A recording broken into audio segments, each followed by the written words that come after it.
Hola, soy Ana, del colectivo me afeita la barba, del colectivo Arcadia.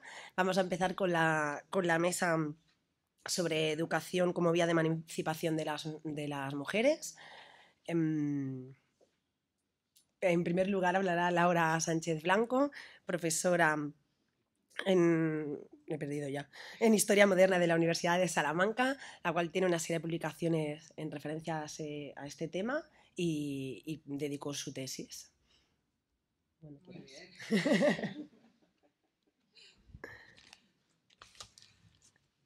¿Empiezo entonces? Sí. Buenos días, en primer lugar. Repetimos otra vez.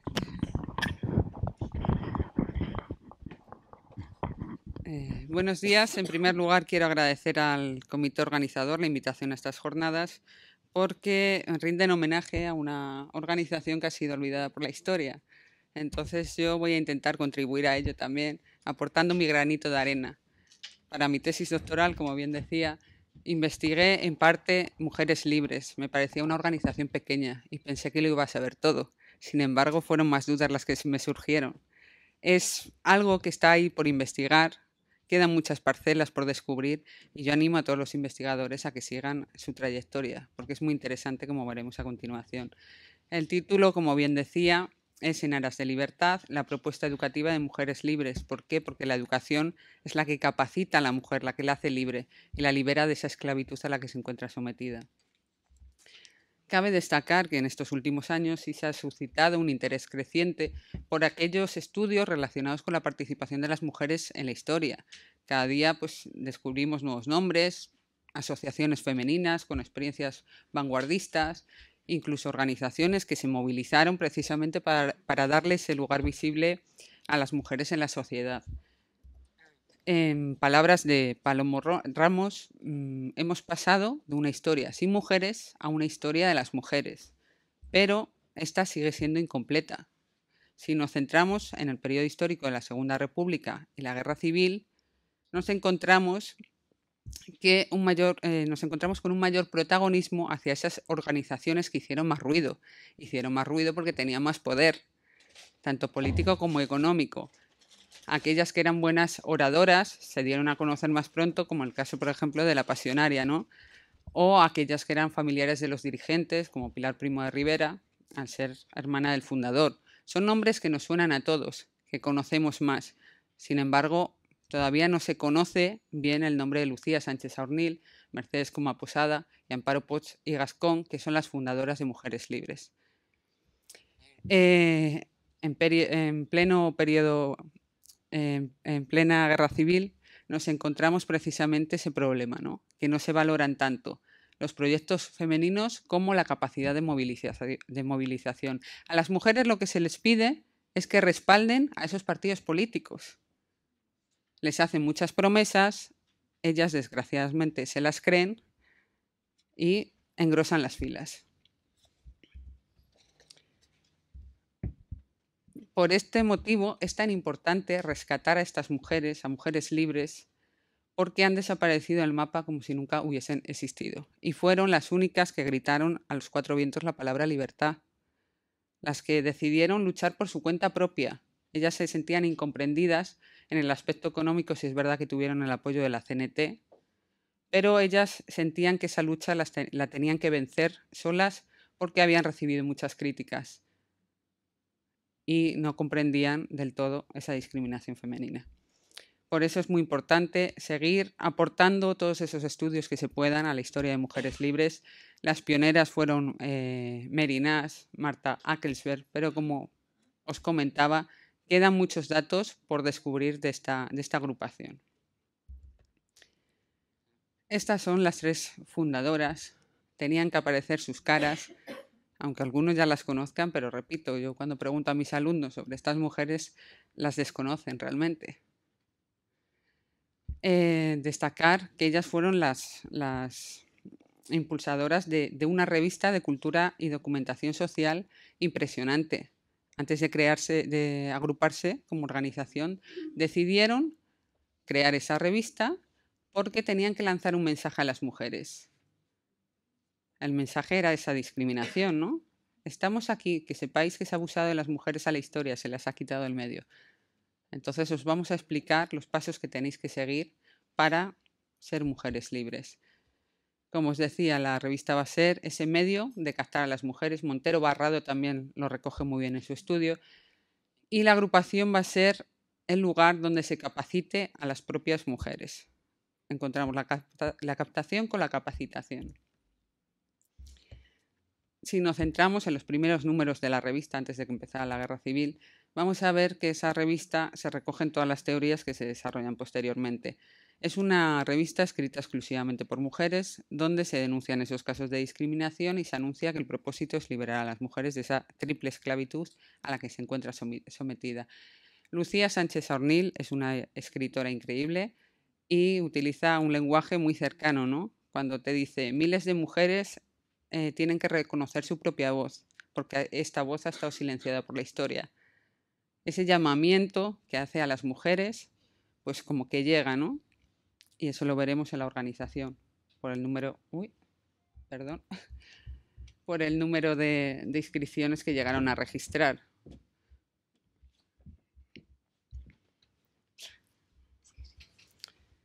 Porque en comparación con otras agrupaciones femeninas, lo que decíamos, podemos considerarla pequeñita, porque son 20.000 mujeres, pero si analizamos todos los proyectos que han desarrollado, se nos quedan grandes, grandes por todas las buenas ideas e intenciones que tenían y los logros que consiguieron, a pesar de las barreras que encontraron en el camino.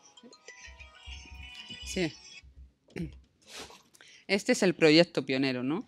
Cuando hablamos de educación, es una educación triple, al igual que es esa esclavitud a la que se encuentran sometidas. Y Mujeres Libres lo que va a luchar, en primer lugar, es contra la ignorancia. Si no podemos hacer uso de la palabra, no podemos defendernos. Somos esclavas de aquellos que nos dicen lo que tenemos que hacer. También era necesaria una formación de esa revolución social que se perseguía. Se explicaban los principios del anarquismo. Hay que abolir ese Estado, hay que abolir el gobierno, hay que abolir todo tipo de autoridad, que es la que nos convierte en esclavas. Al mismo tiempo, encontramos que las mujeres son esclavas de la producción. Ellas trabajan más por menos horas y además no tienen independencia económica. Están bajo la tutela del padre si son solteras o del marido si están casadas. Entonces, Mujeres Libres le va a ofrecer una capacitación profesional que las hará realmente libres. Otra de los temas en los que se centran Mujeres Libres es la condición sexual de la mujer. Es una esclava. ¿Por qué? Porque dicen que la mujer está predestinada para ser una buena madre, dueña de su hogar, ¿no? Esa es la mentalidad de la época y las fundadoras de Mujeres Libres le quieren hacer entender que es la mujer la que tiene que decidir si quiere ser madre o no quiere serlo. También desarrollaron una campaña bastante importante de esas clases de maternidad consciente. Hay que procrear y procrear y procrear porque precisamente los obreros tienen menos recursos, hay que procrear con cabeza y no condicionados por lo que te digan los demás. Después os pondré algún ejemplo de Amparo Poch y Gascón que destacó en este aspecto, además poniéndole humor y todo. Y por otra parte, también nos encontramos con la mujer prostituta. Mujeres Libres pretende abolir esa prostitución y plantea un proyecto de liberatorios, donde trataba también de educar a esas mujeres para que dejaran la calle. Como os decía, estos discursos que se ven en la revista llegaron a las mujeres, tuvieron su efecto, no quedaron en el olvido. Hay datos que lo demuestran. La propia revista en todos los números se tiene que hacer un vaciado de esos datos porque no se ha analizado con rigurosidad y quedan escondidos esos proyectos. Llegaron a crear esas 147 agrupaciones compuestas por unas 20.000 mujeres y siguiendo el mapa confederal de la CNT, pues vemos aquí esa distribución. Destacó especialmente la región de centro, donde destacó Madrid, por ser el foco inicial del proyecto. La región catalana fue muy importante porque las mujeres catalanas ya desde el 34, desde la Revolución de Asturias, ya se habían reunido, ya era esa intención la que tenían, la de ser libres mediante otro grupo cultural. Vemos que en Levante también se crean al menos unas 30 agrupaciones, digo al menos porque probablemente haya más que no se han descubierto. Y en Levante además se crea ya esa Fundación Nacional de Mujeres Libres. Tenemos agrupaciones en diferentes ciudades y ya convocan un congreso nacional donde se ven todas las delegaciones y ya constituyen sus propios estatutos, donde dejan claras pues, esas metas que quieren alcanzar. Le sigue Aragón en menor medida, Andalucía y Extremadura. Esto también se debe pues, a los acontecimientos bélicos, ¿no? El hecho de ir moviéndose de un sitio a otro y las facilidades que tenían. Como os decía, el proyecto inicial se desarrolla en Madrid y esas fundadoras pues, quedan sorprendidas cuando en cuestión de una semana ya tienen 90 inscripciones. Dicen, pues sí, es verdad que ha llegado ese mensaje. Entonces las mujeres están dispuestas a formarse y a ser libres. En 2 semanas consiguen organizar secciones de trabajo que responden a esas necesidades bélicas. Vamos a encontrar que Mujeres Libres está constantemente lanzando esa consigna. Hombres al frente, mujeres a la retaguardia. En el momento en el que las mujeres se quedan en la retaguardia, no se quedan de brazos cruzados, ni al cuidado solo de los hijos o del hogar. No, ellas se dedican a capacitarse profesionalmente. Entonces tienen ahí unas puertas abiertas bastante amplias. El problema principal, esa educación que faltaba. Como ellas mismas reconocían, somos 4 o 5 las que tenemos estos conocimientos, ¿no? Las demás tenemos mucha ilusión y estamos dispuestas a aprender. Es decir, la formación inicial no estaba, pero hicieron todo lo posible por contar con colaboradores que las ayudara a impulsar este proyecto. Y por eso, cuando hacían el llamamiento a la revista, decían, bueno, pues aquellas que no posean esos conocimientos, se establece la brigada móvil para que tú ayudes en aquello en lo que puedas. Es decir, no hay que excluir a alguien porque no tenga esos conocimientos, todo lo contrario, hay que ayudarla y si ella es útil en otros servicios, pues adelante. Como ejemplo representativo está la Escuela Teórico-Práctica de Automovilismo que crearon con la ayuda del Sindicato Único de Transportes. Por lo que os comentaba, la CNT pues a veces también les ayudaba en el aspecto formativo y había maestros de la CNT que las estaban formando, porque ahí por mucho que quisieran ellas actuar con iniciativa, no poseían esos conocimientos. Entonces, nada más comenzar la organización, ya 40 mujeres recibían esa formación. Si tuviéramos que hacer ese análisis exhaustivo que os comentaba de qué es lo que ha hecho Mujeres Libres, no acabaríamos en toda la mañana ni en toda la tarde. Os pongo aquí algunos ejemplos representativos para que veáis cómo se fue expandiendo por los diferentes barrios de Madrid. Hablamos de esa cultura general tan básica, con esas clases elementales, que llegó a todas las delegaciones. Ese era uno de los objetivos principales, ¿no? Pero es que además Mujeres Libres nos enseñaba idiomas. También estábamos en unas circunstancias bélicas que no sabíamos el futuro, ¿no? Entonces esos idiomas también nos iban a permitir el día de mañana viajar al extranjero. Las brigadas de transporte, como os comentaba, el caso del automovilismo, la metalurgia también se trabajaba, especialmente en la barriada de Salamanca, que también era el foco central del proyecto, y en Chamberí, por ejemplo, se daban charlas y conferencias dominicales, por lo que os comentaba, es muy importante que las mujeres conozcan esa esclavitud a la que están sometidas, que conozcan lo que les ha hecho la política, que la política es la tiranía y dejarlas libres. Una vez que tengan esos conocimientos libertarios, comprenderán la lucha por la revolución social. También ayudaron en el aspecto asistencial. Mujeres Libres tenía esa lucha permanente de decir vamos a liberar a la mujer de esta triple esclavitud. Pero al mismo tiempo, por las circunstancias bélicas, mostraron el apoyo en la retaguardia y en el aspecto asistencial. Crearon, por ejemplo, una lechería al comienzo, al año de la guerra, una huerta donde hacían prácticas agrícolas. También tenían talleres de confección de ropas en todas las delegaciones, donde ayudaban también a los frentes con esas ropas. Y en el aspecto formativo, las mujeres también se capacitaban en esas clases de corte y confección en varias delegaciones. Y no nos podía faltar el aspecto sanitario, porque tampoco había mucha formación en enfermería y ellas también ayudaron en todo lo posible. También nos informaban en la revista de aquellas nuevas agrupaciones que se iban creando. Nos decían cuáles funcionaban con eficacia y cuáles iban a crear ya. Y además aquellas que iban avanzando. Nos decían, pues ahora en Chamartín, aparte de los proyectos que ya tenía, se ha creado ese grupo escolar. El grupo escolar también era muy importante. En Salamanca se amplió a 3 grupos de cultura elemental. y se crean nuevas escuelas en Chamberí. Ellas mismas estaban viendo que el proyecto se les iba de las manos. Eran pequeñas delegaciones, pequeñas clases y dijeron, vamos a crear algo más, vamos a crear ese Instituto de Cultura para recibir todavía más mujeres, porque esto está funcionando. Entonces es cuando en un comunicado en el diario de la CNT lo comentan. Nuestras clases se nos quedan pequeños los espacios para dar nuestras clases. Entonces vamos a alojarnos aquí ahora en un nuevo local en el que no solo vamos a ofertar esas clases elementales, sino una formación más específica. Vamos a hacer también clases superiores. Y así se nos queda ya un programa más definido de mujeres libres, donde vemos claramente la lucha contra esa triple esclavitud.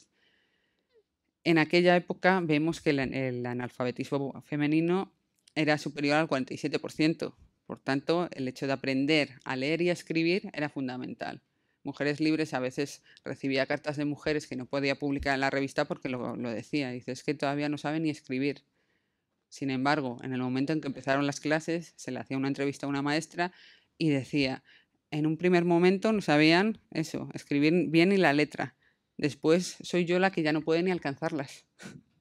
De lo rápido que aprenden, de ese interés. Hablamos de obreras que estaban trabajando por la mañana en las fábricas y por las noches iban a las clases. Y tenían un entusiasmo por seguir aprendiendo que por eso es destacable. También se les enseñaba las disciplinas más básicas y, como os comentaba, esas enseñanzas superiores que requerían unos conocimientos previos, ¿vale? Hablamos del caso de contabilidad, anatomía y fisiología. La doctora Amparo Poch y Gascón destacó especialmente en sus lecciones de anatomía y fisiología. Sus textos son una reliquia. Además, el cómo te lo cuenta, ¿no? Daros cuenta que la propia mujer no conocía ni su cuerpo femenino, ¿no? Porque era como un tema tabú, no podía saber ni en qué consistía su desarrollo, ¿no? Y ella abiertamente nos hablaba del aparato genital de las mujeres.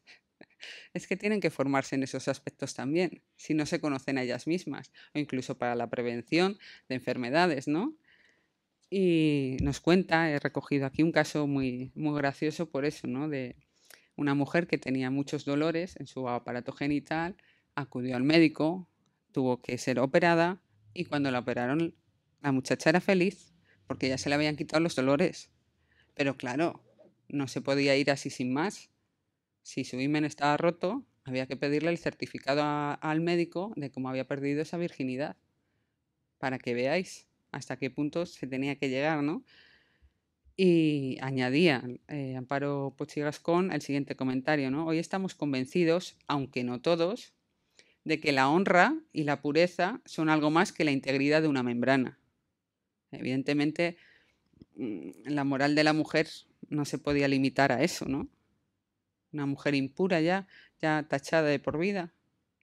O como comentaba la doctora Amparo Poch y Gascón, no queremos tener, cuando hacía entrevistas a las embarazadas, no queremos tener hijas porque es una preocupación. Pueden ser prostitutas. Sin embargo, no se preocupan cuando es el hombre o el hijo el que asiste a los prostíbulos. Era esa la mentalidad, se comprendía desde un solo punto de vista. Por el otro no había preocupación. Entonces sus lecciones son fundamentales para entender esa liberación en lo que es la condición sexual de la mujer.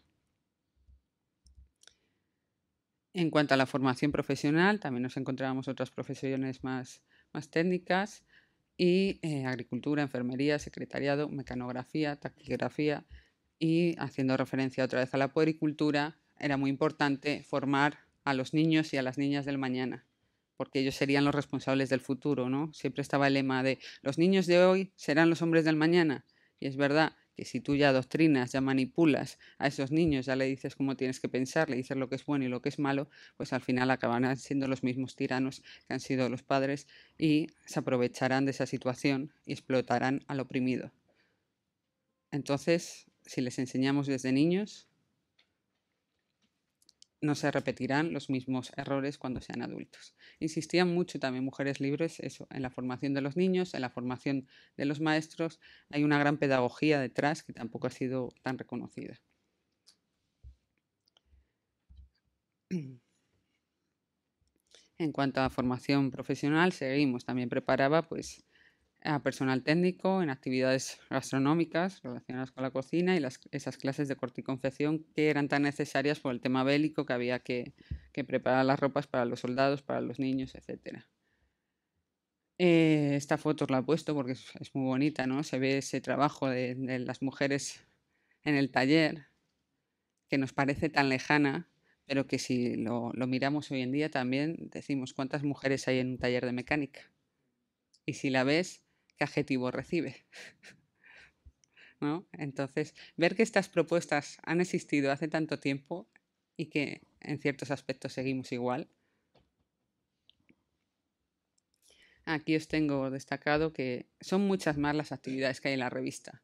Yo he seleccionado algunas que son más significativas para que veáis todos esos proyectos que tenían, que es que no se conocen en realidad, no se han tratado. Pero os invito a consultar todos los números y extraer esa información. Os estaba hablando de la región de centros, destaqué Madrid porque fue el foco inicial del proyecto, donde se desarrolló esa actividad mayor, pero Guadalajara pues también le siguió de cerca, ¿no? Gracias a esta mujer, Suceso Portales, que se encargó de crear al menos también 21 delegaciones y fue destacable pues la labor que prestó entre los campesinos, ¿no? Los campesinos también necesitaban una gran ayuda. Y otras delegaciones de la región de centro fueron Ciudad Real, Cuenca y Toledo, pero con una actividad menor. No se dan datos exactos de las actividades que se desarrollaban. Barcelona, bueno, la región de Cataluña no nos podía faltar por lo que os comentaba. Si en Madrid ya se había desarrollado el proyecto, esto se debe a que años anteriores las mujeres catalanas también se habían reivindicado. En el año 34 habían dicho, no podemos seguir así. Lo que pasa es que no tuvieron la suficiente fuerza, no llegaba ese mensaje y este grupo cultural femenino fue el que se sumó a la lucha de mujeres libres. Se juntaron todas con el objetivo de crear esa federación nacional, donde todas tuvieran esa participación. Aquí os pongo algunos nombres, me faltan muchos, lamentablemente. Cada mujer de estas tiene una historia también preciosa que hay que conocer por esa valentía, esas ganas de luchar. También en el caso de Cataluña nos encontramos que la CNT apoyó en el aspecto material para que Mujeres Libres pudiera crear sus diferentes institutos de cultura, la Casa de la Mujer Trabajadora, etc. Y las mujeres de las Juventudes Libertarias se unieron también a este proyecto para ayudar en lo posible. La rapidez con la que trabajaban era increíble. En 2 días también tenían ya organizado ese comité con su plan de trabajo. Por eso ganas no les faltaban. Mercedes Coma Posada, una de las fundadoras, se instaló allí en Barcelona y también destacó en el tema de la sección de cultura y propaganda. También impartió clases a las obreras. Si leemos sus escritos nos vuelve a dar más lecciones. Nos dicen, ¿cuáles son los libros que leen las mujeres? Pues esos, los de la futura ama de casa, la novela rosa, o la de la señora ya casada, que es el libro de cocina. Pensar, recapacitar. Un libro nos tiene que hacer pensar en ese sentido de decir el qué, el por qué, el para qué, ser críticos. Déjate ya de la buena Juanita, que la buena Juanita no, para los obreros no llega. En el caso de Lucía Sánchez Ornil, también tenía otro proyecto, el social, como os comentaba. Colaboraron en la retaguardia mediante Solidaridad Internacional Antifascista, que fue uno de los organismos más destacados junto al Socorro Rojo Internacional. Y estos son algunos de los proyectos que crearon, pero hay muchos más. Y en el caso de Amparo Poch i Gascón, pues se hizo cargo del Casal de la Dona Treballadora y nos daba datos concretos. En mayo de 1938 nos decía que de esas 150 alumnas que tenían ya habían pasado a 911. O sea, capacitar a estas mujeres y conseguir esos logros. En cuanto al programa, pues es similar al de Madrid, ¿vale? Nos vamos a encontrar con esas clases elementales tan necesarias, unas clases complementarias, porque la historia también hay que comprenderla, si no, no podemos avanzar y hay que reconocer también esos errores del pasado. Y unas clases profesionales similares también a las de Madrid, pero que en esta imagen quedan muy bien representadas. Ya no entran casi las fotos, están superpuestas unas encima de otras, pero se ven esos grandes proyectos, ¿no? En cuanto a la formación social, pues también lo que os comentaba, tienen que saber qué es un sindicato, tienen que saber qué es la revolución social, tienen que hacer ese análisis sociológico para comprenderlo. Y también se les lanzaba esas consignas, ¿no? Si eres una obrera parada, que no seas una compañera ociosa, no te quedes ahí. Ven a formarte. Son clases gratuitas. Aquí os tenía una tabla para destacar algunas actividades más, pero no sé ya si me estoy yendo del tiempo. Bueno. Como os decía, a medida que se iban creando esas secciones de trabajo, pues se veía representado todo lo que estaban haciendo. Si nos centramos en el aspecto social, vemos cómo se ofrecen las enfermeras para acudir a los hospitales de sangre. En el tema de la movilización al frente también hubo problemas. ¿Por qué? Porque se da por hecho que las que iban al frente eran las mujeres prostitutas y en cierto modo llegaron a sufrir el acoso sexual, ¿vale? Eso ha sido también recogido ya por historiadores y se ha hecho el análisis. En cuanto al deporte de guerra, es muy gracioso también las historias que cuenta, porque ellas están en contra de la guerra, pero dicen si es necesaria, por eso ponen incluso en la revista circunstancial, que no somos aquí. Y cuentan el caso ese de que empiezan a crear su campo de tiro y el primer día ya una de ellas se dispara en la mano. Dicen, creo que para esto como que no estamos hechas. Pero, pero en otras profesiones pues se suman ahí y se crean pues bueno, mujeres piloto que no se consideraba hasta el momento, las mujeres aviadoras, te aparecen las fotos y es una maravilla.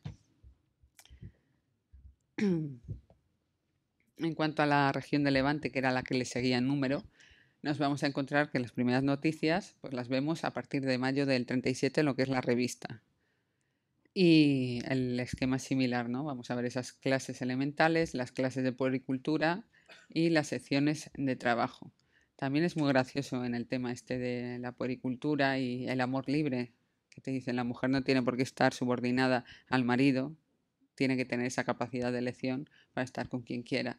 Ahora bien, el amor libre lo entendían las mujeres, los hombres no, porque el hombre quería estar con la vecina mientras encerraba a su mujer en casa.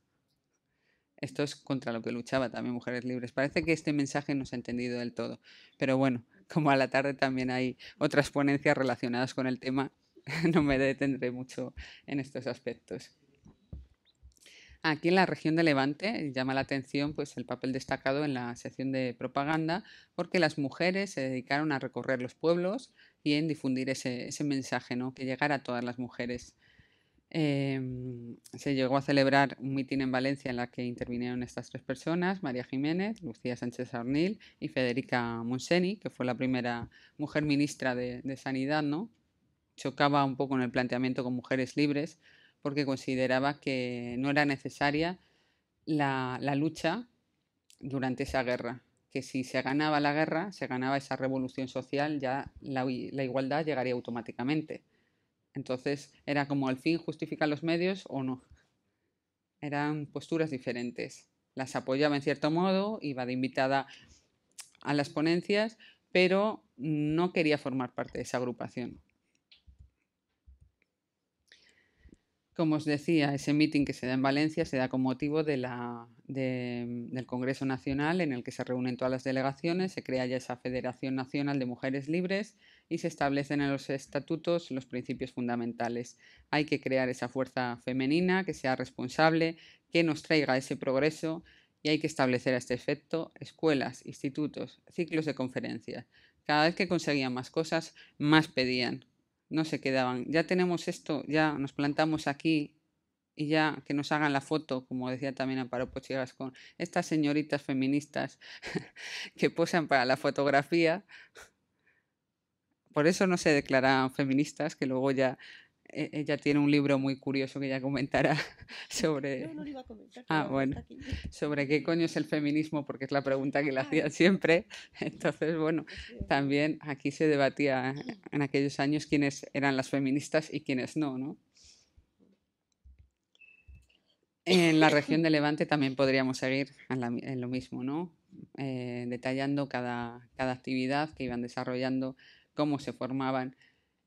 Yo os he puesto aquí un ejemplo bastante representativo, bastante curioso, de una colectividad que se creó en un pueblo y nos comentaban que había allí unas tierras de un señor que por no pagar unos céntimos más a sus trabajadores quedaron abandonadas.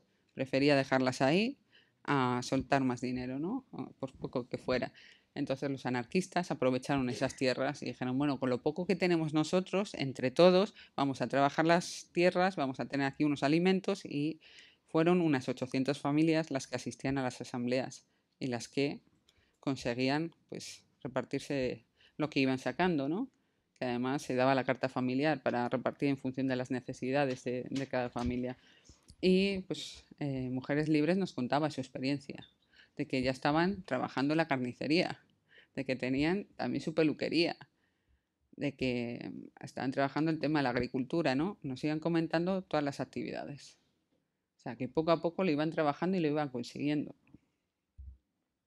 Aquí, igual que os ponía en la región catalana, pues lo mismo. Si ya nos vamos a mayo de 1938, pues lo podemos también agrupar por secciones y ver cómo sigue ese avance, no solo lo del automovilismo era en Madrid, no, es que se pretendía que llegara a todas las regiones y se crearan esas secciones de transporte. E incluso había selecciones, ¿no? A medida que ya tenemos más mujeres, vamos a ver dónde colocamos a cada una para lavado, la otra para... Bueno, vamos progresando. 2 minutos, vale. Ya, sí, ya justo acababa. Bueno, como os decía, yo estaría encantada de hablaros de todos los proyectos que tienen Mujeres Libres, de estar todo el día hablando de ellas, porque yo aprendí mucho de ellas y cuando hice mi tesis yo dije, lo voy a saber todo y como os decía, al contrario, me quedan tantas cosas por saber. Pero bueno, lo que me quedó claro fue eso, que Mujeres Libres como agrupación consiguió movilizar a 20.000 mujeres, les ofreció diferentes actividades, tenía su propia serie de publicaciones también y creó diversos centros. En la última editorial, en Mujeres Libres nos lo decía, ¿no? Lo hemos conseguido, a pesar de esas críticas tan duras que nos han hecho. Y volví a repetir las críticas. Nos decían que el peor enemigo de la mujer es ella misma, que la naturaleza de la mujer es incapaz de progreso. Pues no, lo hemos conseguido. Y lo ha conseguido la mujer. Ahí ha demostrado su capacidad, aquella que se dudaba. El discurso de la época era ese, ¿no? La inferioridad intelectual de la mujer. Pues no, aquí lo hemos demostrado. Y aquí es donde vuelven a hacer la crítica de esos partidos viejos, caducos, feministas de la clase burguesa que no comprenden cuál es ese sentido, la revolución social y cómo conseguir la lucha por la mujer, ¿no? Y bueno, lo dejo ya aquí. Tenía otra diapositiva más, pero no me voy a alargar. Y muchas gracias por la asistencia. Y os animo a seguir con Mujeres Libres.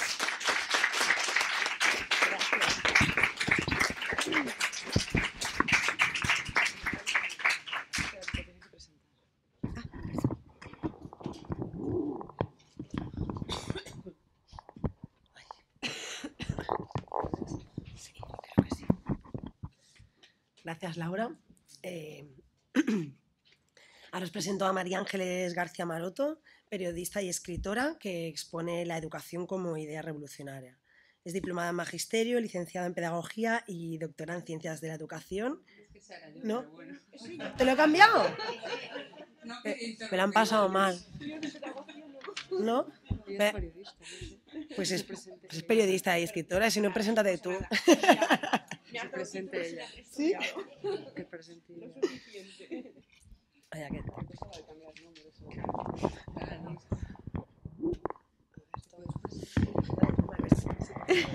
No pasa nada. Bueno, yo no. Cuando me invitaron a estas jornadas, es este, a ver, los dos. Cuando me invitaron a estas jornadas, pues me dijeron que tenía que estar en una mesa hablando de educación. Entonces yo precisamente me pregunté, que no soy todo lo que ella ha dicho, yo simplemente soy periodista, soy anarcofeminista, que es de lo que me siento muy, muy orgullosa, y escritora, me dedico, sobre todo escribo ensayo feminista. Entonces yo dije, bueno, de educación yo no sé lo que voy a poder decir, pero me acordé de Suceso Portales, a la que mencionaba Laura, con la cual pasé muchas tardes de sábado en su casa de Móstoles, con una libretita. Yo me llevaba mi libretita y mi bolígrafo y yo anotaba todo lo que ella iba diciendo, porque yo tenía muchas ansias de aprender, era como las mujeres del 36. Y entonces, pues me acuerdo que ella me dijo en un momento determinado, las mujeres, cuando venían a nosotras, venían sin saber nada, ya lo ha dicho antes Laura.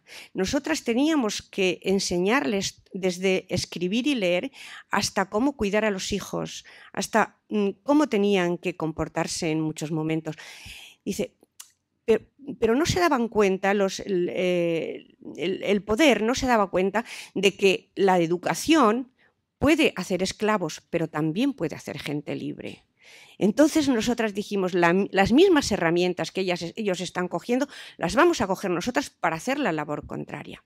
Entonces yo dije, pues aquella frase que me gustó tanto de la educación es una idea revolucionaria, que ella me dijo, pues la voy a coger.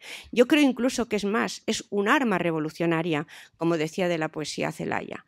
La educación nos sirve para cambiar la sociedad, para cambiar el mundo. Si queremos cambiar esta sociedad y hacerla más libre, necesitamos hacer más libres a las generaciones que vienen después. ¿Y quiénes educan a las generaciones que vienen después? Las mujeres. Inicialmente somos las primeras educadoras. Lo éramos antes y lo seguimos siendo ahora, porque aunque hemos avanzado, todavía nos queda mucho camino por recorrer. Todavía estamos en casa, todavía cuando hay un enfermo o una persona anciana, somos las cuidadoras, a los niños y niñas les tenemos que dar nosotras los biberones y hay algunos padres que ya sí se están incorporando porque no saben lo que se estaban perdiendo. Entonces están descubriéndolo ahora y me encanta que lo descubran. Pero yo pensé eso entonces y realmente luego empecé a reflexionar. Es verdad, todos los estados, todos, han cogido la educación entre sus garras, bien cogida. No hay ningún país que no tenga Ministerio de Educación, no hay ningún país que no haga leyes relacionadas precisamente con la educación. ¿Por qué? Pues porque le interesa manipular a los pequeños y a las pequeñas, que van a ser, como ella decía antes, que es una frase muy, muy manida, los hombres y las mujeres del futuro. Bueno, pues yo, como os decía antes, aprendí muchísimas cosas muchas de las cosas que pensaba decir, me las ha utilizado ella, con lo cual ahora encima que yo no sé, no estoy demasiado puesta en el tema de educación, pues digo, yo me iba a coger al tema del feminismo y de mujeres libres, porque de mujeres libres sí sé muchas cosas. No todas, como ya he dicho, porque mujeres libres, aunque estuvo unos meses nada más, tuvo unos meses de vida, porque el levantamiento fascista truncó aquella idea maravillosa, pues hicieron muchísimas cosas, muchísimas. Suceso Portales me contaba cantidad de anécdotas y cantidad de historias y cantidad de proyectos, pero luego tenía una mala costumbre, porque cuando terminaba decía, de esto no escribas, de esto no cuentes, Y yo decía, entonces ¿para qué me lo dices a mí? No, porque aquí entre nosotras nos poníamos un café que siempre se quedaba frío y nunca nos tomábamos porque hablábamos tanto las dos y nada, y al final pues yo... Por tanto, yo es que casi digo, ¿qué voy a decir ahora si encima lo poco que yo traía ya? Pero lo que sí puedo decir es sobre mujeres libres un poquito y decir que se preocuparon muchísimo de la educación, como ha dicho ella, y también se preocuparon de algo muy importante que chocaba mucho en la época, y es sobre la maternidad libre. Porque nuestra sociedad, parece que a las mujeres nos tiene asignado el papel de madres, queramos o no. Entonces, una mujer que no tiene, primero cuando somos jovencitas nos está preguntando todo el tiempo, oye, la gente que conocemos, oye, ¿cuándo tienes novio? ¿No tienes novio todavía? Ya tienes novio. Y dices, bueno, ya me van a dejar en paz porque ya tengo novio. Oye, ¿y cuándo te casas? Y dices, pero bueno, ahora que te casas y luego, oye, ¿y cuándo viene el primero? ¿Cuándo viene el niño, la niña? Y cuando tienes el primer hijo, luego, ¿no le vas a dar un hermanito? Hombre, ya está bien, ¿no? Están fiscalizando constantemente la vida de las mujeres. Bueno, pues se me fue la olla. De vez en cuando, me perdonéis, porque ya tengo muchos años y me va la pinza,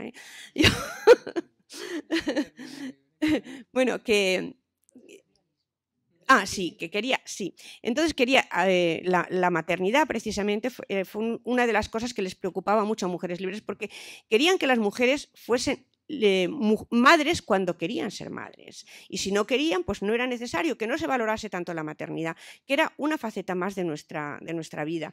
Que a los hombres no se les pregunta cuándo vas a ser padre, ni se les exige que sean padres. No, un hombre puede no casarse, las mujeres no, parece que estamos condenadas a estar siempre bajo el yugo de alguien y se suponía que el yugo del marido era necesario. Y si no teníamos marido y nos quedábamos viudas, pues había un hijo que tenía que hacerse cargo de nosotras porque éramos tontitas y no podíamos pensar. Yo incluso me acuerdo, y esto trasciende ya la época de Mujeres Libres porque lo he vivido yo, es mi época y yo nací después de Mujeres Libres, bastante después, pues aunque ya digo que soy mayor. Pero la verdad es que otra vez se me va la pinza. Lo que sí. Mira, tengo que tener aquí personas, apuntadores, porque es que se me van las ideas, ¿no? Aquí me había, este libro fue el primero que yo escribí, que se llama La mujer en la prensa anarquista, y aquí investigué mucho sobre mujeres libres. Entonces no había nada, no encontraba, encontré solo el libro de Martha Kelsberg, que estaba en inglés, que me sirvió mucho. Y fue lo único, y un libro de Merinas que era Mujeres Libres, pero que tenía trocitos de las revistas, de artículos, de documentos. Entonces, pues mi labor fue una labor un poco de zapa. Yo me iba a la hemeroteca y buscaba en revistas, no solamente en la revista Mujeres Libres, que hay muy pocos ejemplares en la hemeroteca, hay más en Barcelona, os lo digo porque, como ya he dicho, bucear, pues si tenéis que bucear tenéis que iros a Cataluña, porque aquí hay muy poquitas revistas. En la Fundación Anselmo Lorenzo hay también, pero también faltan ejemplares, no se encuentra todo. Y entonces yo pues me pasaba tardes enteras mientras mis amigas y la gente se iba al cine, pues yo me iba a la hemeroteca municipal ahí en la calle Conde Duque. Y antes de eso, mucho antes, porque empecé en la Plaza de la Villa, que estaba ahí la hemeroteca municipal. Y bueno, pues empecé a descubrir todas estas mujeres que efectivamente, como ya he dicho, no eran conocidas, porque yo llegaba al sindicato de la CNT y les decía, ¿cuántas mujeres anarquistas conocéis? ¿Cuántas? Y me decían, pues a ti, a aquella, a la otra. Y yo decía, pero ¿no sabéis quién es Lucía Sánchez Aornil o Mercedes Coma Posada o Amparo Poch? Lucía Sánchez Aornil, antes de estar en Mujeres Libres, ya era redactora de Solidaridad Obrera y tiene unos artículos muy interesantes en Solidaridad Obrera, porque yo cuando escribí este libro, lo que sí me di cuenta es que si había poco sobre mujeres anarquistas, había menos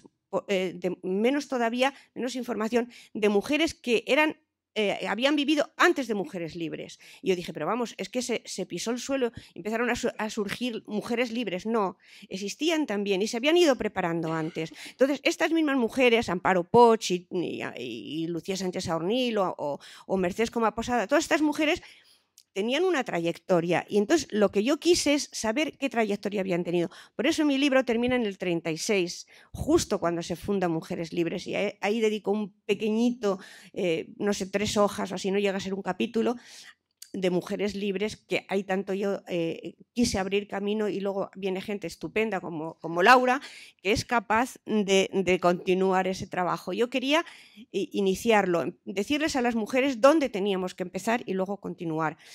Y bueno, pues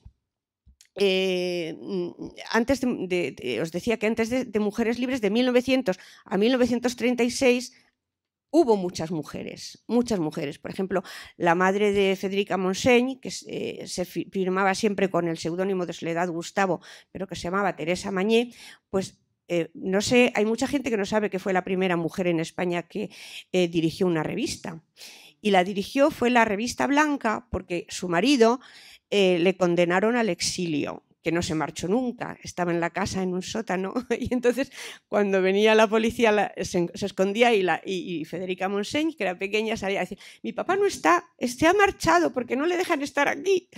Y entonces pues claro, alguien tenía que, la Revista Blanca, él no podía figurar como director de la Revista Blanca, entonces figuró ella y empezó a dirigir la revista Blanca. Bueno, él también ponía su granito de arena, pero como no oficialmente no podía estar en Madrid, pues, y bueno, no me acuerdo si esta es la segunda etapa, ya estaba en Barcelona cuando le dijeron que tenía que marcharse. Yo creo que era, no me acuerdo. ¿Te acuerdas de esto? No me acuerdo bien. Bueno, total, que ella estuvo dirigiendo la revista Blanca hasta que los que ostentaban el poder de entonces se fijaron un día en que aparecía el nombre de una mujer. ¿Pero cómo? ¿Una mujer dirigiendo una revista? Entonces fueron a prohibírselo. O sea que hasta entonces lo había hecho muy bien, pero como no se habían enterado, pero seguía siendo la misma persona y ya no podía publicar con su nombre la revista Blanca. Pues todas esas mujeres, que ya digo que luego dieron origen a mujeres libres, pues yo también me gustaría un poquito que las reconociésemos, que nos diésemos cuenta de que fueron pioneras, de que aunque no se llamaban feministas, como ha dicho Laura, porque efectivamente ellas consideraban que el movimiento feminista era un movimiento burgués y un movimiento sufragista, lo unían mucho con el sufragio, y ellas no querían votar ni querían pedir el voto a nadie, porque como anarquistas no votaban, no creían en los sufragios ni en la política, pues yo creo que eran feministas. Eran feministas porque su lucha estaba totalmente desvinculada de la lucha de los hombres y porque su lucha estaba encaminada a la emancipación de las mujeres.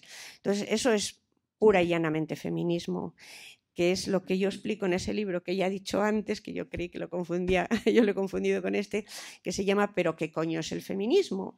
Porque yo estoy harta de que mucha gente cuando hablo de feminismo me diga, bueno, pero ¿qué coño es eso del feminismo? Y digo, pues les voy a explicar qué coño es el feminismo dentro de mis capacidades. Entonces, es lo que hice. Y bueno, pues no quiero acaparar más tiempo porque luego hay muchas mujeres esperando. Me queda tiempo. Pero antes de despedirme, mira, Lucía Sánchez Saornil escribió el himno de Mujeres Libres y a mí me lo enseñó Suceso Portales. Bueno, yo es que a Suceso Portales la he querido mucho porque a mí me ha descubierto muchas cosas y yo tenía una serie de inquietudes, pero me las encauzó ella. Yo siempre digo que es mi mentora. Y el himno de Mujeres Libres yo no lo voy a cantar porque no canto nada bien y no quiero que llueva, hace un día espléndido, pero os lo voy a recitar un trocito que es puño en alto, mujeres del mundo, hacia horizontes preñados de luz, por rutas ardientes, adelante, adelante de cara a la luz. Esa es la última parte, pero ella dice espérate, a ver si me acuerdo de la primera. Por rutas ardientes, adelante. Bueno, dice que tenemos que olvidar la palabra mujer y crearla de nuevo. Es lo que viene a decir en una de las estrofas. Tenemos que olvidar el concepto de mujer que se ha tenido hasta ahora. Y entonces tenemos que renovarlo. Tenemos que hacer que el pasado se hunda en la nada, que el ayer no nos importa, que la palabra mujer tenemos que renovarla, es lo que dice en otra estrofa. Y yo os digo lo mismo, porque yo me acuerdo en una ocasión que Suceso me dijo, Marilés, yo te voy a dejar mi testigo y cuando tú seas mayor, busca a otra mujer y se lo das también. Y yo digo, no, a muchas mujeres, porque a una sola no es suficiente, yo tampoco soy suficiente. Y me dijo, es que si alguien no me promete que va a seguir luchando, es como si toda mi lucha no hubiese servido, como si yo me hubiese muerto sin nada. No, yo quiero saber que cuando me vaya tú vas a seguir luchando. Y yo se lo prometí y lo he hecho hasta ahora. Llevo muchos años luchando. Ahora ya cada vez pues veo que me queda menos y ando buscando muchas mujeres que cojan el testigo, pero veo que las encuentro, no tengo que decírselo, no necesitan que yo les dé mi testigo porque tienen los testigos que ellas han recogido y me siento de verdad muy orgullosa de encontrarme con todas vosotras, que no significa que a los hombres os quiera marginar, ¿eh? Ni muchísimo menos. Bienvenidos a la lucha, pero la lucha de las mujeres la tenemos que hacer las mujeres. Eso es algo que sabían muy bien las mujeres libres y por eso ellas nunca pedían a los hombres nada, les pedían apoyo, comprensión, pero nada más. Su lucha era suya, nada más que suya. Gracias. De verdad que se me va la pinza.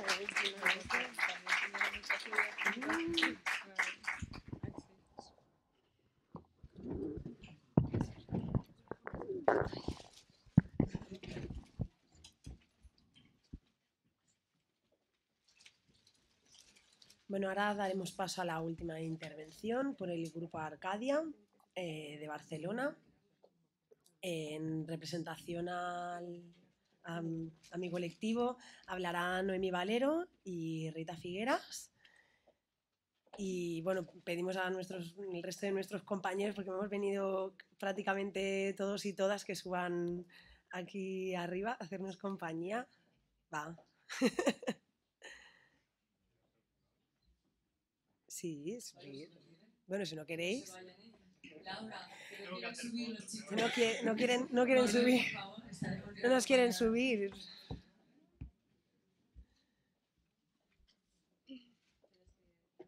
Bueno, la ponencia que vamos a hacer es sobre la escuela moderna del siglo XXI en Barcelona y va vinculado un poco al proyecto que estamos llevando a cabo. Cuando queráis. El día 13 se cumple el aniversario de su fusilamiento. Ay, perdona. Ay.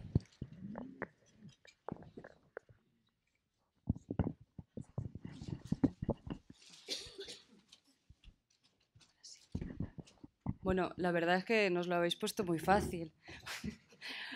Vosotras dos, porque casi nos habéis hecho el recorrido hasta donde continuamos nosotras la historia, ¿no? Donde cogemos el testigo de tantas y tantas mujeres. Digamos que nuestro proyecto tiene nombre de mujer, que se llama Arcadia, y ahora os presentaremos el proyecto de escuela que tenemos en Barcelona. Antes, pero explicaros que nuestro colectivo está formado por Rita, por Ana, por Joan y por Noel, y por Fernanda, que es otra compañera que hoy no ha podido venir. Y por Noemi. Y por Noemí, que soy yo. Que un poco hemos revolucionado también las jornadas, que solo salía mi nombre, pero queríamos venir todas, porque el colectivo, o sea, el proyecto no sería posible si no estuviésemos todos y todas, ¿no? Así que, bueno, nosotras también hemos, en nuestra creación, hemos tenido una mujer, una maestra y una compañera muy importante, que ella sola tampoco hizo nada, pero digamos que ella también recogió el testigo de la historia, la adaptó a los tiempos y ahora digamos que es nuestro turno de continuar. Nosotros también tenemos muchos referentes pedagógicos e ideológicos, pero adaptándolo a nuestro tiempo. Por eso le hemos llamado a la presentación la escuela moderna del siglo XXI. Pero os vamos a presentar a una mujer que vemos que ya conocéis, que es la Josefa Martín Luengo, bueno, que la compañera murió en el 2009. Os hemos apuntado un poco la biografía, pero la verdad es que si Pepita estuviese aquí, yo creo que nos pegaría si dijésemos sus títulos. Ella era mujer, era anarquista y maestra. El resto de títulos no los quería ni oír. Pero bueno, Pepa tuvo una gran trayectoria a nivel educativo, que cada vez que se le ocurría algo ella lo tiraba para adelante. Creó ella estaba trabajando dentro de la pública y bueno, era un poquillo rebelde, ¿no? Supongo que también lo conocéis, y la mandaron casi como un castigo. No, ¿cómo se llama? Castigo. Sí, castigo. Es que, perdonaré, pero el castellano lo llevamos justo a nivel de expresión oral. Pero bueno, me vais corrigiendo y así aprendo. Bueno, la castigaron a Fregenal de la Sierra a dirigir una escuela hogar, que tiene un nombre muy raro, pero el pueblo es Fregenal de la Sierra, y ahí creó una pequeña revolución, ¿no? os invitamos a que leáis el libro, ¿no? Que es qué pasa cuando en una escuela dejan plena libertad hasta que sola se va autorregulando, ¿no? El libro se llama Fregenal de la Sierra y es muy interesante.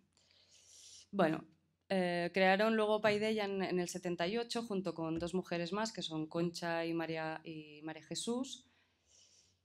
Pepa, gran militante feminista, miembro del colectivo de Mujeres Libres, era una mujer que no paraba jamás, así que creo que casi todo lo que se nos ocurra para mejorar este mundo y que sea un poco más justo y más feliz, seguro que se le pasó por la cabeza y lo probó. Así que muchas cosas. Yo creo que para no extendernos, os contaremos un poco qué es lo que nosotras, ¿no? Cogemos o qué es lo que más aprendimos de ella, porque la verdad es que no paraba de enseñarnos cosas constantemente. Bueno, nos enseñó un poco esto, la importancia del colectivo, ¿no? Que, bueno, como personas individuales podemos hacer muchas cosas, pero en colectivo lo podemos todo. Así que podemos montar la revolución que queramos y la nuestra, de momento, es la educativa, es por la que apostamos y ahí estamos. Siempre nos decía esta frase, ¿no? De tenéis que huir de la modorra mental. Esto era algo que... La modorra mental era una frase muy suya y que nos quedó ahí como un mantra para seguir buscando y era incansable su sed de aprender y nos la transmitió. Los valores.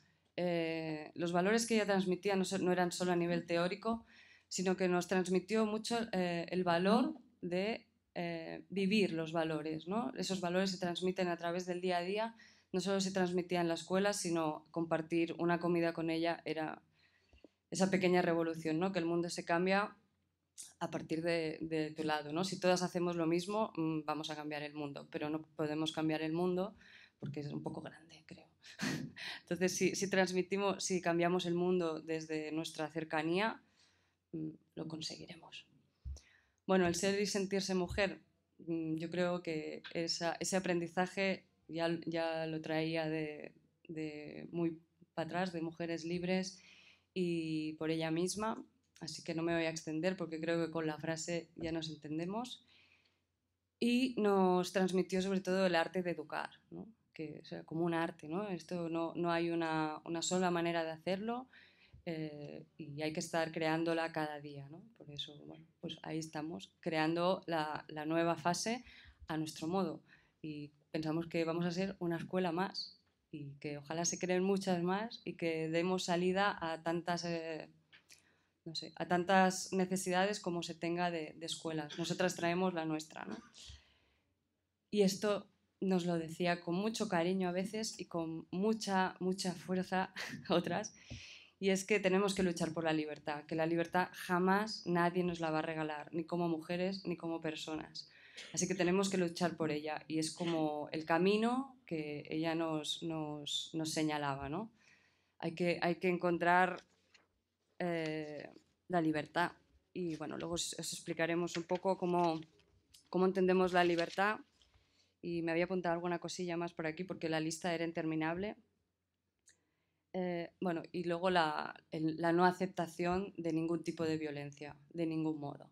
Entonces, bueno, creíamos que esto era muy importante, esto se transmitía también en su vida, en la escuela, y el hecho de identificar la violencia y no aceptarla a veces no es tan fácil, ¿no? Muchos casos que se han dicho, ¿no? Lo normal, ¿no? Pues bueno, pues igual para nosotras no es normal y lo estamos identificando como una agresión. Hay que saber verla y saber actuar delante de ella. En colectivo, mucho mejor. Pedir ayuda es de personas muy inteligentes, también nos decía ella. Bueno, con ella ahí lo dejamos. Bueno, yo creo que podríamos hacer la charla solo de ella. Es muy amplio lo que ella nos enseñó, como maestras, como mujeres, como personas. Total, que de ella y de todo el legado pedagógico que tenemos de nuestro siglo, que es muy rico, nosotras hemos avanzado un poquito más, dado el entorno en el que estamos, y os vamos a presentar el proyecto, dónde lo vamos a desarrollar primero, ¿no? Y luego las líneas que vamos a seguir.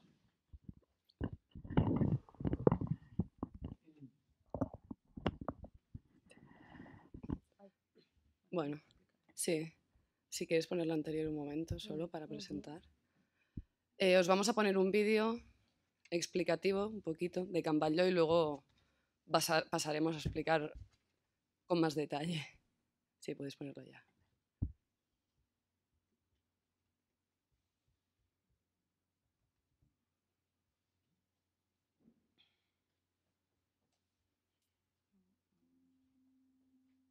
Hablan en catalán, pero está subtitulado. Sí.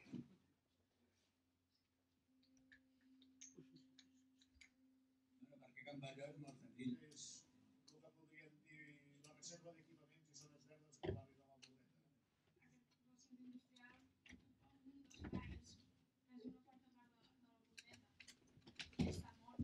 És l'únic espai a la Borreta, sobretot, a posar tot allò que manca al barri. Ara es compleixen 35 anys de la Borreta.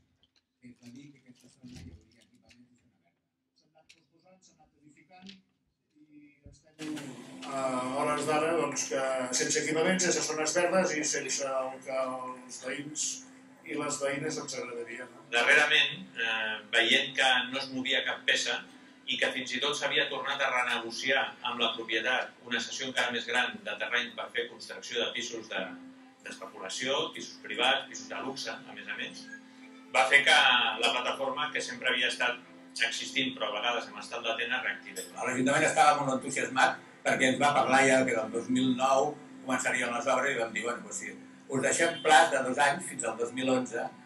Ha passat 2 anys i estem igual. Resulta que finalment s'han anat demostrant que són incapaços de complir amb el que diuen. I els veïns vam dir, doncs no ens ho creiem, més. No ens ho creiem de tal forma que el juny del 2011, si no hi ha cap màquina, nosaltres els veïns entrarem a Can Batlló i a tot el barri al darrere. I entrarem perquè doncs pensem que tenim dret a entrar-hi i que d'una vegada els veïns puguin disfrutar de l'espai. L'acumulació de fets, l'acumulació de mentides amarejades de perdiu que ens han fet al districte ens ha fet anar en la direcció d'anar construint ja amb precisió l'entrada de Can Batlló en dia 11.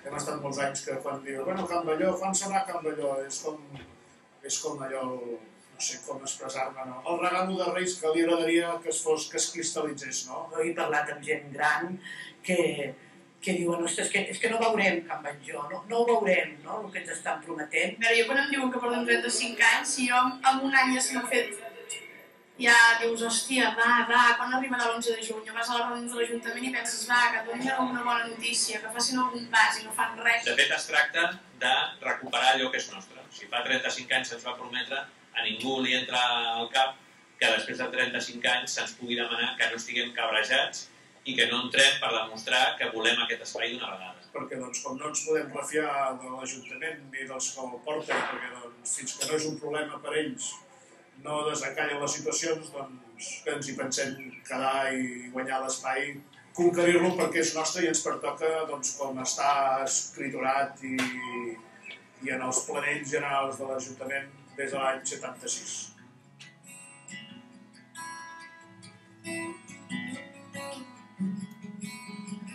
Afortunadament, per una vegada a la vida, Can Batlló està en situació de poder-se desencallar. I en l'actualitat Can Batlló a efectes pràctics establi, és a dir, ara és un moment clau. Sabem del cert que des de l'administració no hi ha recursos per construir els equipaments a curt termini.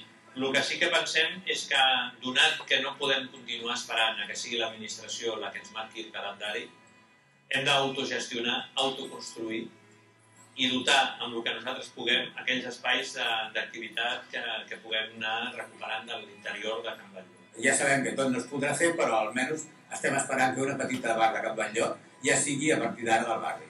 Que puguem disfrutar, passejar els nets i els fills pel futur parc que hi haurà, que el somni es torni realitat. I que d'alguna manera volem que la reivindicació de Can Batlló, tant pels equipaments que tenim demanats, com pels usos dels espais que puguin ser oberts, activitats que puguin vindre de tota Barcelona, sigui una realitat i que la gent ho vegi com un espai amb el que es poden generar projectes, activitats tant artístiques com econòmiques, com socials, educatives.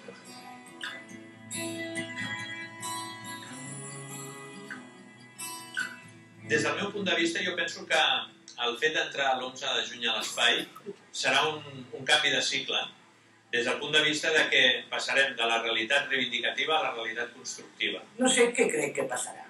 Ara, m'agradaria que passés que hi hagués molta gent que es comprengués que és una cosa festiva i que és la voluntat dels veïns de que aquest espai finalment sigui pel barri. Aquest és el desig, no? Nosaltres esperem que hi hagi molta vida. Crec que hi ha vida perquè hi ha diferents projectes. La intenció, i ho tenim preparat, és muntar una biblioteca popular.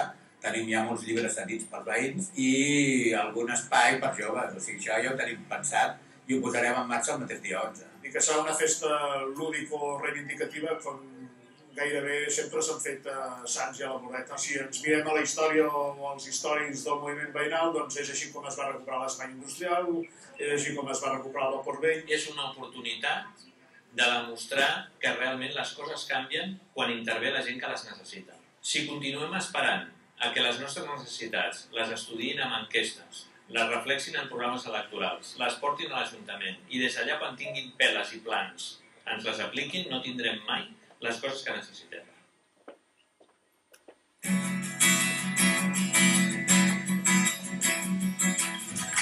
Jo li demano a tota la gent del barri de la Bordeta, a les entitats, que vinguin, ens ajudin, ens apoyin i sempre penseu que com més gent hi hagi, millor. Que vinguin, que s'impliquin, que segur que tenen mil idees al cap per fer. En aquest món qui no es mou no aconsegueix res. Que muntin el que faci falta, que nosaltres els ajudarem. Quan es fa pressió és quan les coses funcionen, que són molta gent. Esperem tindrà molta gent aquell dia. Que si no som nosaltres mateixos els que prenem un pas endavant i els si forcem amb ells a moure fitxa, no la mouran. Entrem d'una forma festiva, serem des de joves fins a iaios amb bastó, que s'animin i que s'engresquin a entrar, que tinguin confiança de que si som molts ho podem aconseguir. I que es demostri que la força del barri, que la força del poble, del barri de la Bordeta, hagi tret el fruit, que és el que nosaltres desitgem, entrar a Can Batlló i que Can Batlló, una petita part de Can Batlló sigui nostra. Entrar a Can Batlló a l'11 de juny és demostrar que la gent que necessita les coses és capaç d'aconseguir-les i fins i tot de gestionar-les. És d'alguna manera dir-los a la gent que ens pren a nosaltres la capacitat de decidir i les nostres responsabilitats, que a vegades ni els volem ni els necessitem, perquè quan els tenim no ens fan cas.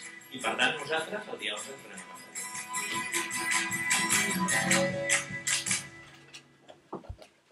2011. Ahora vamos a ello.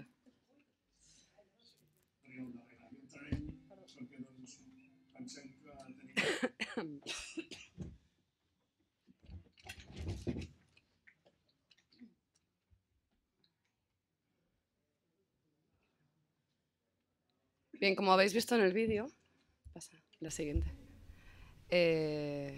La reivindicación de Can Batlló data de hace más de 35 años, o sea, hace un montón de tiempo. ¿Por qué? ¿Por qué ha sido ahora? ¿Por qué en 2011 se montó esta plataforma para conseguirlo? Bueno, pues hay que tener un poco en cuenta sobre todo el barrio en el que está Can Batlló, la Bordeta. La Bordeta en sí es un barrio que está dentro de Sants. Sí, gracias. El barrio de Sants de Barcelona es un barrio muy particular, con una gran tradición asociativa que data ya de la época industrial, en la que se hacen muchas cooperativas de trabajo. Luego, más adelante, sobre los años 90, se ocuparon muchos edificios y se gestionaron de forma asamblearia.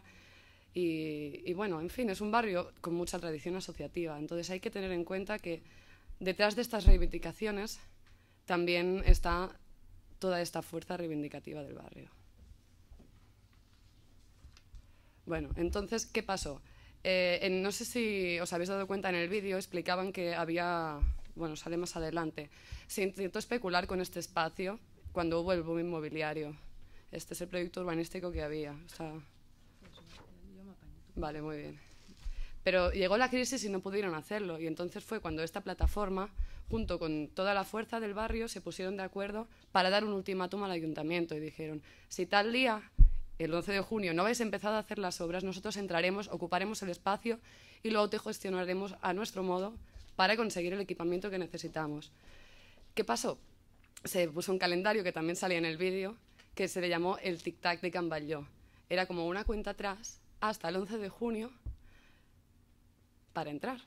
Pero justo cuando quedaba un día, el ayuntamiento dio las llaves de una de las naves de Can Batlló. Aún así se hizo una ocupación simbólica, que es esta foto que vemos aquí. Como veis, hay un montón de gente.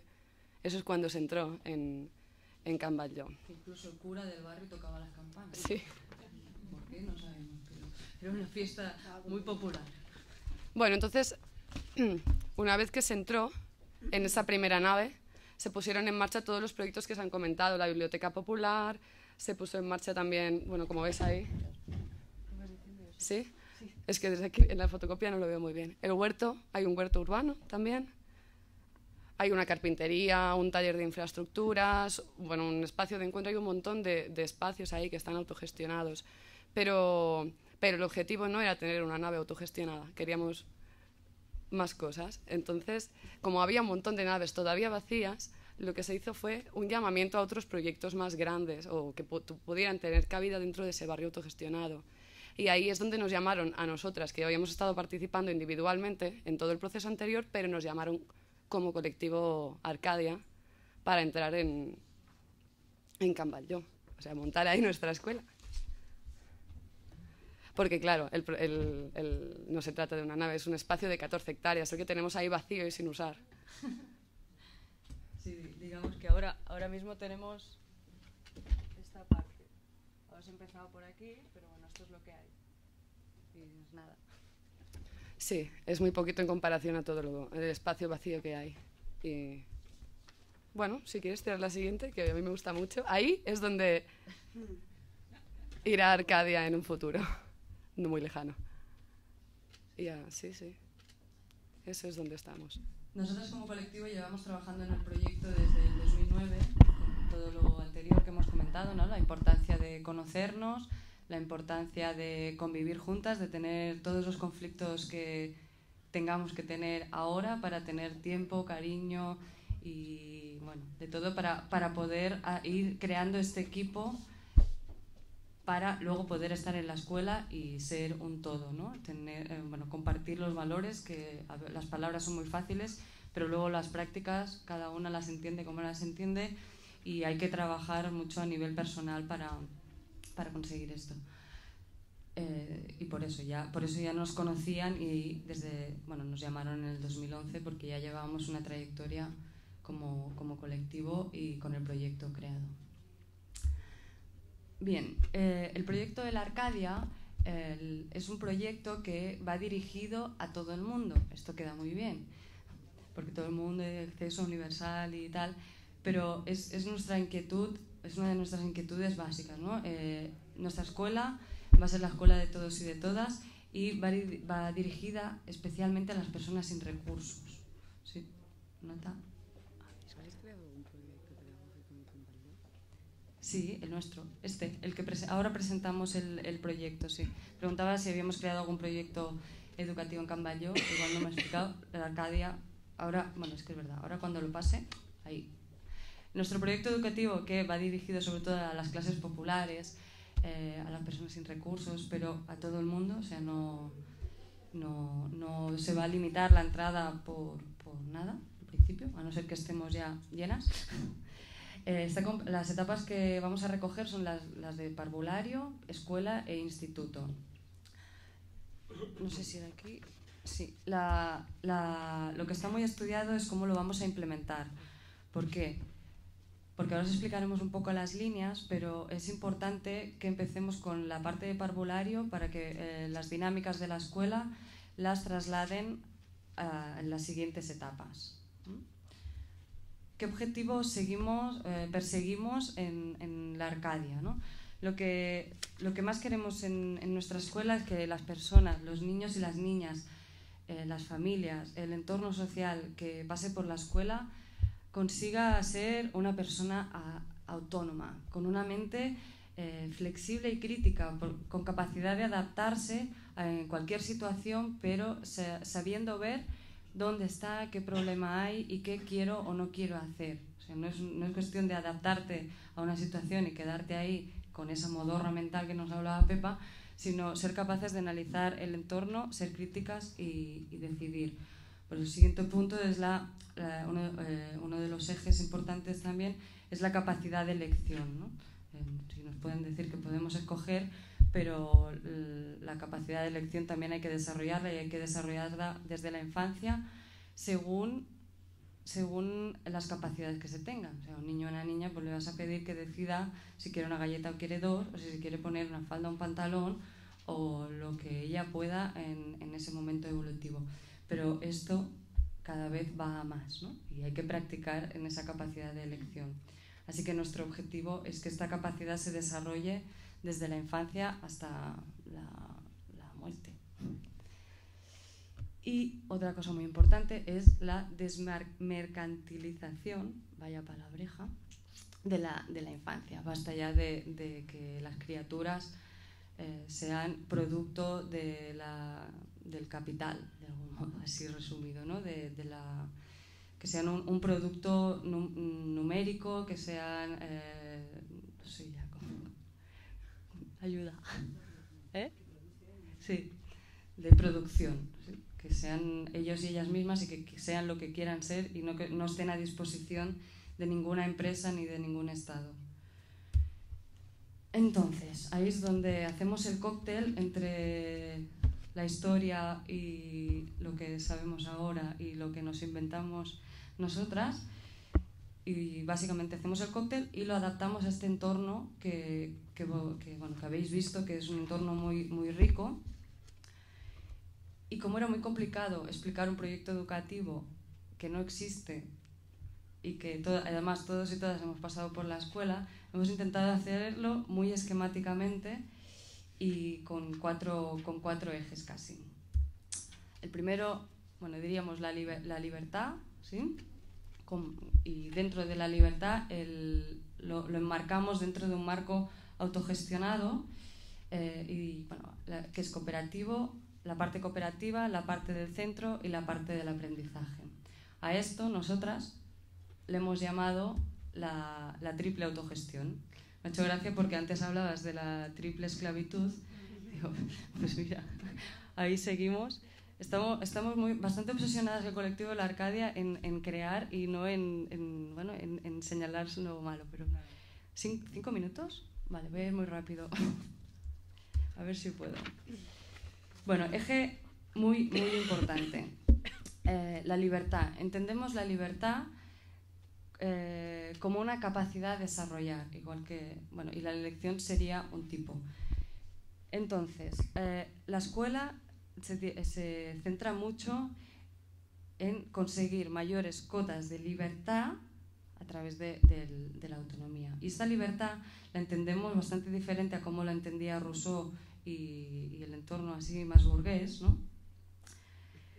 No es un todo, sino que es una conquista, ¿no? También cada día. ¿Cómo se manifiesta? Pues a través de la elección. Y como me quedan 5 minutos, pues tiro rápido, porque ya lo hemos explicado antes. La autogestión cooperativa. Bien, como os he dicho, colectivo. Nos hemos constituido como una cooperativa sin ánimo de lucro, de iniciativa social y solidaria. O sea, que no nos confundan con otro tipo de escuelas. La compañera me decía, ¿tenéis algo que ver con los salesianos? Pues no. No. Sí. No. Exacto. No. Sí, pero ellos también están trabajando en algunos aspectos, ¿no? Que compartimos, pero hay mucha parte que no. Sí. No. Pero bueno, que es importante este aspecto, ¿no? Que no es con ánimo de lucro, ni tenemos una intención más allá de intentar dejar una sociedad un poquito más justa, más solidaria y más libre, ¿no? Nuestro trabajo, ya también lo hemos contado, ¿no? Consiste en la cohesión de grupo y la deseducación. Todas hemos estado educadas en los mismos lugares que vosotras, así que tenemos que hacer un trabajo muy personal, de crecimiento y de apoyo entre todas, ¿no? La autogestión de centro, muy interesante para nosotras. Los chicos y las chicas deben involucrarse, o la parte bonita del proyecto, ¿no? Es que la organización del centro está creada por los niños y las niñas, ¿no? ¿De qué manera? A través de la asamblea. Muy importante el clima de centro. Si no conseguimos crear un clima de aceptación para poder probar, desarrollarse, escoger, tampoco la asamblea no serviría de nada y jamás podrían crear su día a día dentro de la escuela. Entonces hay que crear este espacio de libertad, pero no una libertad de dejar hacer, sino una libertad responsable y basada en unos valores. Los valores que queremos practicar son el apoyo mutuo, la solidaridad, la igualdad, el respeto, la tolerancia, la justicia social. Me salto cosas muy importantes, pero me siento presionada por Ana. Vale, la parte de la autogestión de... Ay, esto lo he hecho mal, ¿verdad? No, vale, sí. La autogestión del aprendizaje, la tercera A. ¿Sí? Sí, la tercera, vale. ¿Qué queremos? Fomentar el aprendizaje cooperativo y autónomo. Me repito mucho, pero es importante que lo tengamos claro. Y el aprender a aprender. También es una frase que se está utilizando muchísimo, pero nadie habla de la importancia de la capacidad de desarrollar las habilidades instrumentales. Si no las desarrollamos, de poco sirve lo que aprendemos, ¿no? El rigor científico que hay detrás. No estamos hablando de un espacio de libertad desde infantil hasta la secundaria, ¿no? Sino que hay un rigor científico importante y que la autogestión en el aprendizaje de niños y las niñas se hace a través de la investigación. Hemos dividido la escuela en 3 barrios, que es el barrio de infantil, el barrio de primaria y el barrio de secundaria, y los espacios de trabajo los llamamos laboratorios, porque realmente son unos laboratorios en los que van a investigar y en los que van a descubrir los conocimientos con la ayuda de cualquiera de nosotras, no solo de la gente adulta, sino también de unos compañeros y unas compañeras que ya hayan conocido lo que están aprendiendo. Y otro punto de notoria importancia es la autoevaluación cooperativa. Vamos a pasar las pruebas que por ley pues se tengan que pasar, que en Cataluña sabéis que tenemos otro tipo de ley y digamos que hay que pasar informes al terminar las etapas. Entonces nos vamos a regir en esa ley que tenemos allí. Al finalizar las etapas se pasan los informes al departamento, pero dentro de la escuela habrá una autoevaluación colectiva muy importante y desde nuestra parte la observación, que también como maestras tampoco nos enseñaron nunca a cómo observar a las criaturas, solo a cómo evaluarlas, y es algo que también aprendimos con Pepa y la verdad es que es una gozada. Si no estás ahí de persona autoritaria, observar cómo las personas avanzan, ¿no? Que es... Por lo tanto, ¿cuánto me queda, Ana? Ya me estoy pasando, ¿verdad? Ya me he pasado. ¿Sigo? Bueno, educación en y para la igualdad. Los medios deben acompañar a los fines. Libertad. Perdón. En y para la libertad. Educación en y para la libertad. Pues eso, que los medios deben acompañar a los fines. ¿Qué más?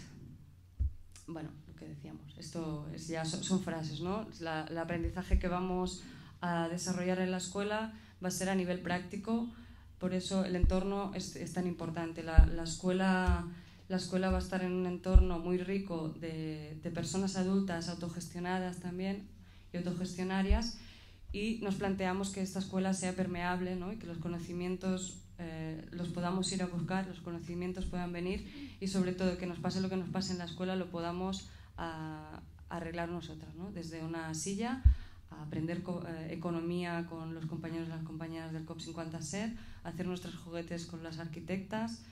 Bueno, la verdad es que tenemos mucha suerte de estar en un entorno así y esto no es solo una palabra que también se está llevando en las escuelas, ¿no? El aprendizaje a través de la práctica, y vas a un laboratorio y ahí te encuentras una caja en la que puedes explorar. No, vamos a los conocimientos que adquiramos los vamos a llevar a la práctica. Y la esencia, el respeto evolutivo. ¿Cómo podemos tener ese respeto hacia la infancia y hacia la propia evolución? Pues necesitamos una escuela pequeña de una sola línea donde cada niño y cada niña pueda aprender a gestionar su propia vida y colaborar en el aprendizaje del resto Y esto lo podemos hacer a través de un clima de centro de aceptación. Aprendizaje centrado en la persona, gracias a este respeto. No es otra palabra que también está de moda en la educación, sino que es real, ¿no? Hay que saber en qué momento está cada niño y cada niña. El material que se va a crear va a ser individualizado según momento evolutivo y sobre todo según motivaciones. ¿Qué quiere aprender? Y si no quiere aprender nada, ahí es donde vamos a actuar para dirigirle, para estimularlo a que se motive a que él o ella escoja sus intereses, ¿no? No le vamos a poner un interés ahí. ¿Te gusta? ¿Qué te gusta? Bueno, esta pirámide tan complicada, os lo explico en un ejemplo. Bueno, que está basada en el desarrollo del sistema nervioso central y es en la parte en la que os decimos de saber en qué momento está cada niño y cada niña, porque en las escuelas cada día nos llegan más criaturas pues que no saben escribir, por ejemplo, pero resulta que todavía no han integrado las primeras fases sensoriales, ¿no? Y esto va creciendo y empeorando a medida que van pasando las etapas, ¿no? Que vas aprobando, vas pasando, pero los problemas siguen ahí. Y bueno, y en este cuadro que se ve es las distintas etapas con franjas de edad un poco amplias, ¿no? Y que está bien que es como un andamio, ¿no? Que hasta que no pasamos de una fase no podemos pasar a la siguiente, porque al final ya en nuestra adultez esto se va a caer y no hay manera de sostenerlo por ningún lugar. Y eso es lo que nos referimos en la parte de respetar el momento evolutivo de las criaturas. Con los pilares que veis, la parte emocional es igual de importante que la de los conocimientos y la interacción con el entorno. La parte de permeabilidad del barrio ya lo hemos contado y estamos por una educación para el futuro, ¿no? Pero como no sabemos cuál va a ser y va a ser muy cambiante, pues ahí hay que achuchar para que las mentes sean creativas y que nos pase como a nosotras, creo que a todos y a todas las que estamos aquí, ¿no? Que seguimos con ganas de seguir aprendiendo y de evolucionando y aportando cada una de nosotras nuestra garita de arena. Bueno, aquí es donde irá la escuela. Y como veis está en ruinas. El proyecto está proyectado para el 2018. No os asustéis, el presupuesto son de unos 2 millones de euros. No somos ricas, pero pensamos que con la solidaridad de las personas, más todas las socias y los socios que ya tenemos ahora bueno, ¿qué os digo? Así que os animamos a que forméis parte también de este proyecto.